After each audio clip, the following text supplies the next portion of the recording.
It's a symptom that I've literally never heard about. Is this okay, or am I like dying? Hey guys, welcome back to my channel.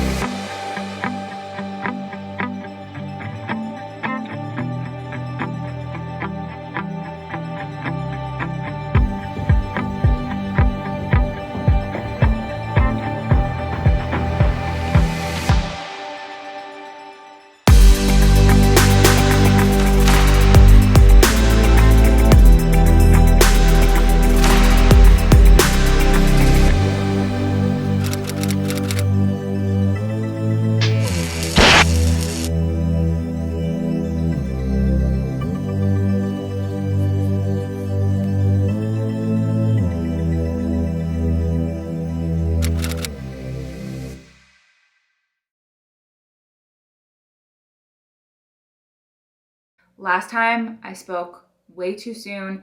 I jinxed myself and I hate myself for it. Today we are going to be doing a 35-week update, which is still insane to me because that sounds like a lot.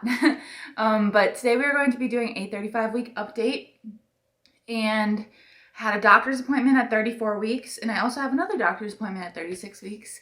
So I thought I'd update you on how my doctor's appointment went and how all of that stuff kind of went. So let's just get right into it. As always, starting with my update from Pregnancy Plus. Okay, so to start with, I always show you what the baby looks like. The baby is literally so close to the screen, you can like not even like zoom out at all. So she's a little squished, she's a little cramped for sure. But for this week's update, it says for length, she's approximately 18.66 inches, and for weight, about 5.78 pounds. Holy crap, that's a lot. Your baby weighs about 6 pounds and will gain approximately 1/2 of a pound per week from now until birth. The protective fat layer will make up about 15% of your baby's weight at birth. Even though your baby's gums have ridges that look a little bit like teeth, the real ones won't make their appearance until about 4 or 5 months after birth. Your baby's cheeks are also developing fat. The cheek muscles are also developing, creating that lovely chubby appearance. There isn't much room to move around anymore, although you will be feeling regular movements. If you notice a dramatic increase or decrease in movement compared to your baby's daily normal activity, call your doctor immediately for further advice and directions. Do not wait for your next appointment and never think your concern is silly. The doctor will probably ask you to come in for an ultrasound as to check the baby's heartbeat. So for my update, I did read this last time and I kind of want to read it again. So for my update, it says, if your baby has dropped, you will be breathing easier now and experiencing less heartburn and indigestion. This is a sign that your little one has descended into your pelvis. The firm muscles of your uterus and tummy will help to keep your baby in place. The main movements you are likely to feel now are jabs from her arms and legs, and possibly painful kicks to the ribs. Women often experience a nesting stage as delivery approaches. This sudden burst of energy might lead you to do your spring cleaning a little early, but you have to save some extra energy for labor. You probably gain between 25 and 30 pounds right now, but rest assured this will be lost in one day. The rest will come off fairly easily if you eat healthy, and even faster if you breastfeed your baby. Keep in mind that a woman who starts out her pregnancy underweight will need to gain more weight during her pregnancy to support her baby's growth. The same goes for a woman who is expecting twins. Okay, so let's start with an update about what happened at my 34-week doctor's appointment, because that was what I've been waiting for quite a while. My last doctor's appointment before my 34 weeks was actually my 28 weeks. So there was quite a gap in between. Because of COVID and everything, they've been trying to keep people out of the hospital and the clinics and stuff, so they didn't see me. My 34-week doctor's appointment, I found out that I don't remember what the difference was between my 28-week and my 34-week appointment, but overall, I have gained about 38 pounds right now. So I'm actually a little bit above the like normal weight gain or whatever you call it, but and into the underweight category, I guess, if you count it as categories. Honestly, from what I hear, a lot of women gain around 40 pounds, so it's not that abnormal or anything like that. And it's not like I was gaining weight too fast or my doctor yelled at me or anything. I'm officially 38 pounds up from my original starting weight. And another thing they did was they measured my fundus height, which they do pretty much every time now. And my fundus height was actually 33 centimeters. And the way that they kind of like make sure you're on track with that is, so your fundus height is supposed to be within plus or minus 2 of the week that you currently are pregnant. So at that time I was 34 weeks pregnant, so 33 weeks would be considered normal, but something like 31 centimeters is not normal. Make sense? Or vice versa if it was too high or too low or whatever. But I'm looking right on track for that. And the fundus is like, it's like the top of where your uterus is, I believe, to the bottom of like where your pelvic bone is. So yes, we also got to do an ultrasound, which was really cool. We didn't really get to see anything. I was saying last time that I was hoping that we could maybe see her face, but she is already head down, and the way she's facing, you can't like see her face, you can only see her head.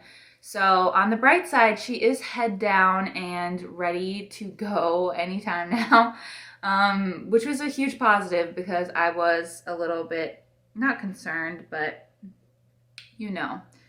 Another symptom that started, I don't remember if I talked about this in my last update, but this was something that I asked about at my doctor's appointment. If you are watching this and currently pregnant, or if you're just chilling and watching this, it's a symptom that I've literally never heard about. My pregnancy app had nothing to say about it.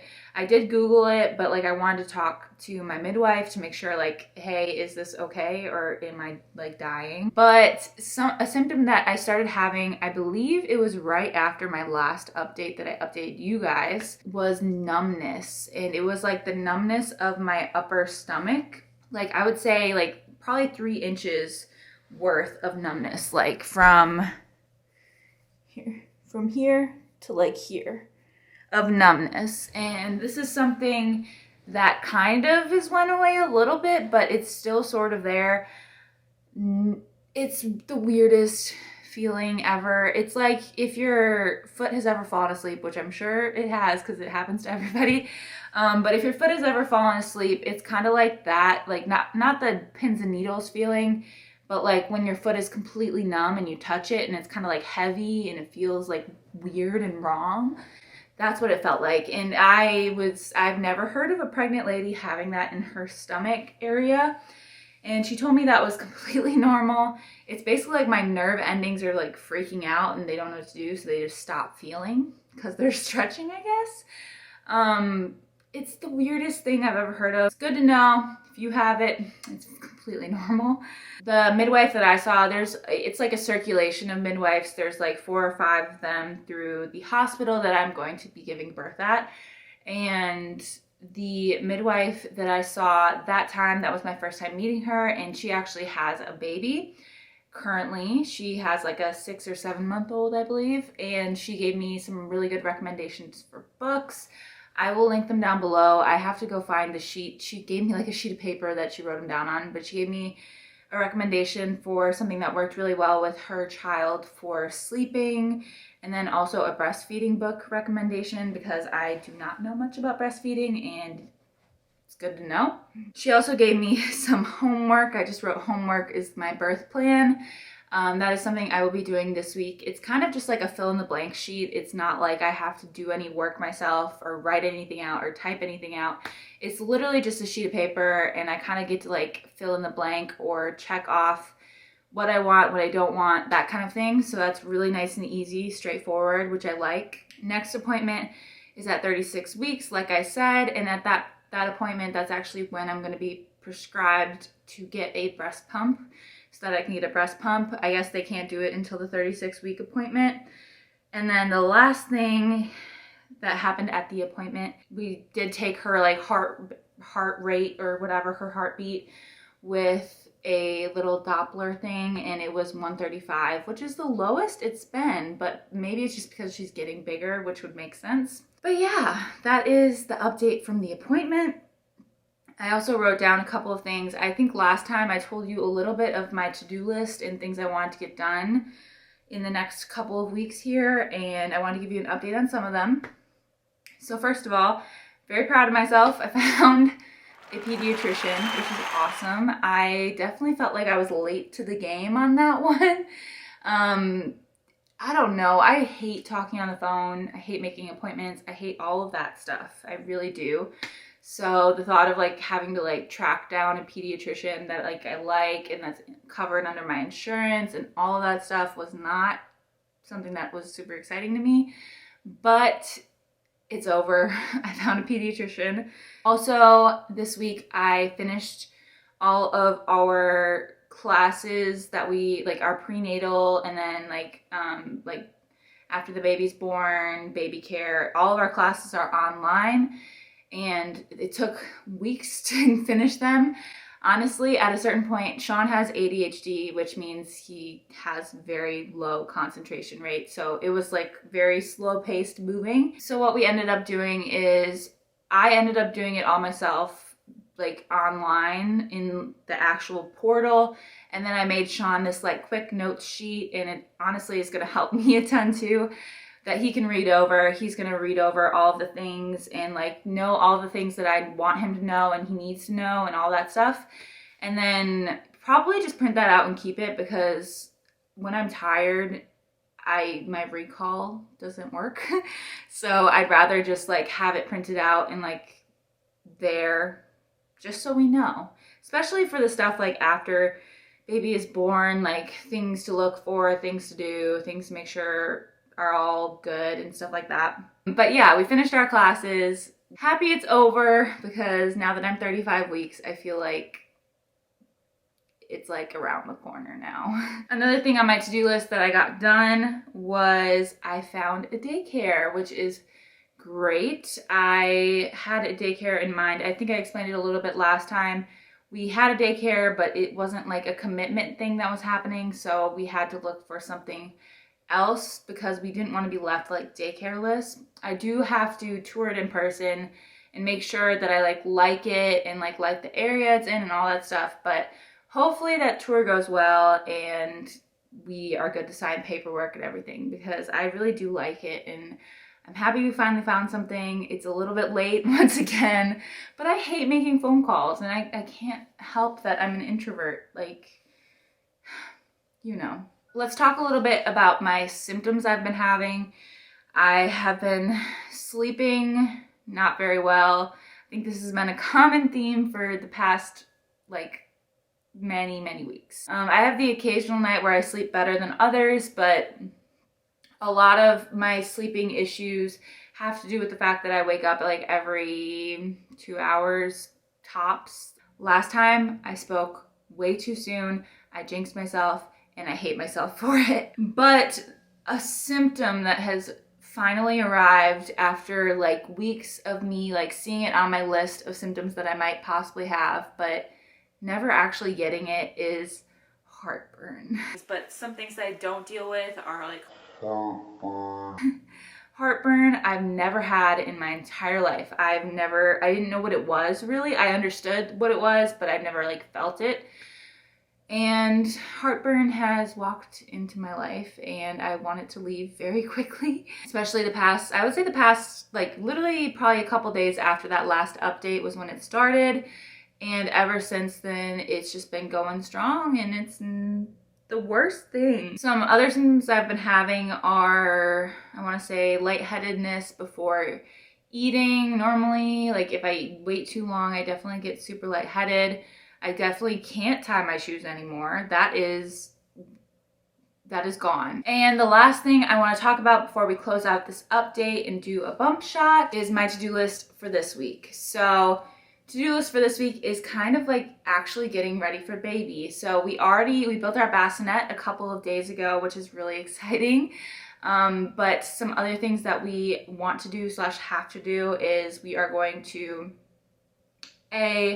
just like baby proof everything, wash everything. Another thing we have to do is pack my hospital bag. There will be a video eventually coming out on my hospital bag, but I'm not sure when that's coming. That's more towards the end of November, I believe. Another thing, I am ordering like a waterproof mattress protector thingy, because in case my water does break in a very cinematic fashion, I do not want to ruin our brand new mattress that we got less than 6 months ago. So I'm going to order that. Let's see, what else are we doing? Oh, another thing that we're doing is Sean is going to be installing our car seat bases, and our car seat is already like out of the box, but maybe we'll just leave it in one of our cars. I'm not really sure what the plan is with that, but there is that. I'm very excited because it makes me feel like it's more real, especially when her clothes are washed and put away. Like, it's gonna feel more real. So I'm very excited. So yeah, I think that is pretty much it. Before I shut things down for today's video, let's do a quick bump shot and then we're out. So let's do it.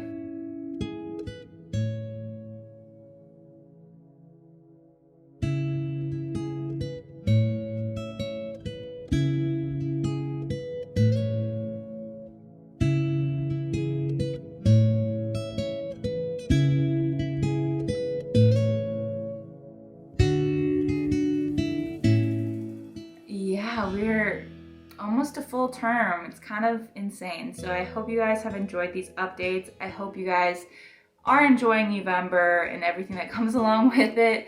And I will see you guys next time, because next time is going to be a big one. So bye.